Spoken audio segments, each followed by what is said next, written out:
دوستانو نن در سره د نور کله په شان یوه بله ویډیو شریکوم. دا ویډیو د پیښور د یوې یونیورسټۍ یا د کالج څخه وایرل شوې ده چې پکې یو استاد د خپلې شاګردې سره دغه ناروا او غیر اخلاقي کار کوي.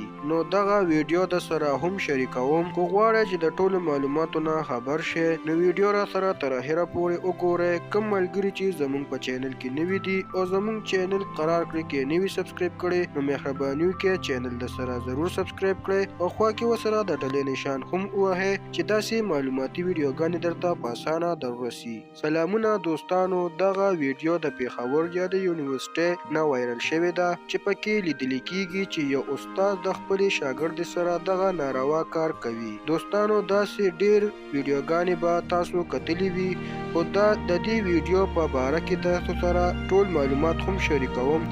دوستانو که تاسو وګورئ نو ټول معلومات نو نن سبا هلکان او جنکۍ په یونیورسټۍ کې یو ځای سبقونه وایي. نو د تعلیم په ځای هغې باندې هغوی داسې زده کړه کوي چې په یارانو ته یې مخه کړې ده. یو ځای یوازې هلکان نه بلکې داسې استادان هم شته چې د خپلو شاګردانو سره دغه کارونه کوي. او د سروې مطابق ښایي چې د استادان خپلو شاګردانو سره ناروا اړې جوړې کړي دي او کومه جینۍ چې د خپل استاد خبره ونه مني نو استاد یې هم ورسره بیا داسې کار کوي چې دوی ته یا نمبرې کمې ورکړي او یا هغه په امتحان کې په څه پرسنټیج باندې ناکام راولي چې د دغې خطرې نه د ځان خلاصولو دپاره دغه جینکۍ هم داسې ناروا کارونو ته مجبوره شي.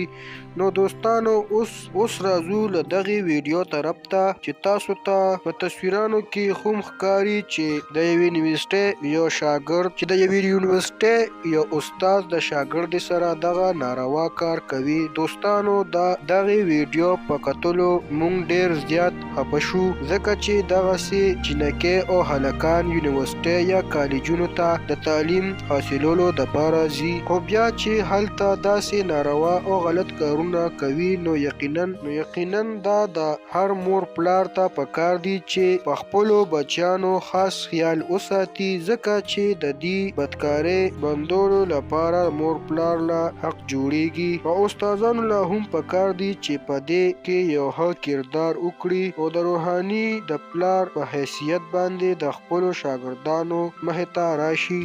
نو دوستانو دا و د نن ورځې خبر چې د سره مو شریک کړو. که ویډیو هم خوښه شوې وي نو لایک او شیر یې کړئ. چینل د سره ضرور سبسکرایب کړئ. مننه کوم چې ویډیو هم را سره تر اخره پورې وکتله. په د بلې ویډیو پورې د لوی الله په امان.